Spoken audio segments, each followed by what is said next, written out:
শুকনো ভাত সেদ্ধ ডিম দেওয়াকে কেন্দ্র করে বিক্ষোভ অঙ্গনারী কেন্দ্রে মায়েদের।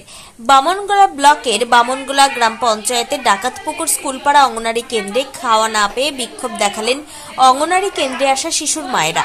প্রায় গত সোমবার থেকে সেদ্ধ ডিম আর শুকনো ভাত দেওয়ার অভিযোগ তুলছেন স্থানীয় শিশুর মহিলারা।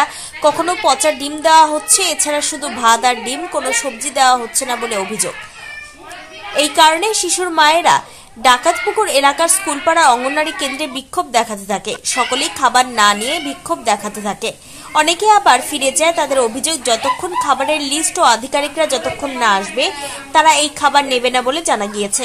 অঙ্গনওয়াড়ি কেন্দ্রের দায়িত্বে থাকা শিক্ষিকা জানান, আমাদের ডিম আর শুধু ভাত নির্দেশ রয়েছে শিশুদের জন্য। অনেকেই খাবার না নিয়ে সকলেই ফিরে যান। এই বিষয়ে আমরা সিডিপিও ম্যাডামকে জানাবো। এই বিষয়ে সিডিপিও আব্দুল সত্তার বাবুকে ফোনে ধরা হলে তিনি জানান, আমাদের যেভাবে নির্দেশ রয়েছে সেই অনুযায়ী খাবার দেওয়া হচ্ছে। মায়েদের জন্য ডিমের ঝোল ভাত আর শিশুদের জন্য ডিম সিদ্ধ আর ভাত। এছাড়া যেসব অভিযোগ করছেন ভিত্তিহীন, নিয়ম মেনেই খাবার দেওয়া।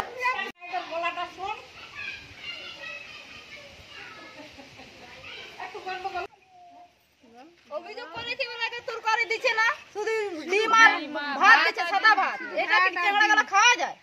এরকম তো খেতে পাবে না চিংড়া গলা। হ্যাঁ, বড় লোক তো এরকম খেতে পাবে না, তো চিংড়া গলা কোন ভাবে খাবে? তরকারি দিলে তাও হবে না। এরকম ভাবে হয় না। সিদ্ধ ভাত আর সিদ্ধ ডিম কি খেতে পারে বাচ্চারা? তাতে পাবে না। কবে থেকে এরকম সমস্যা হচ্ছে?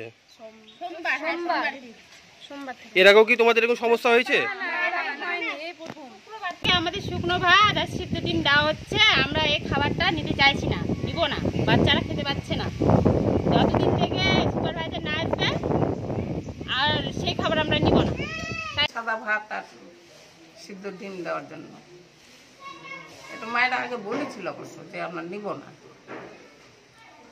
স্যার মিটিং করে বলেছিল যে তাই দিতে হবে, কিন্তু আমার ভুলের জন্য এটা হল। আমার কেন, সবাই সব দিদিরা বলছে তাই দিতে হবে।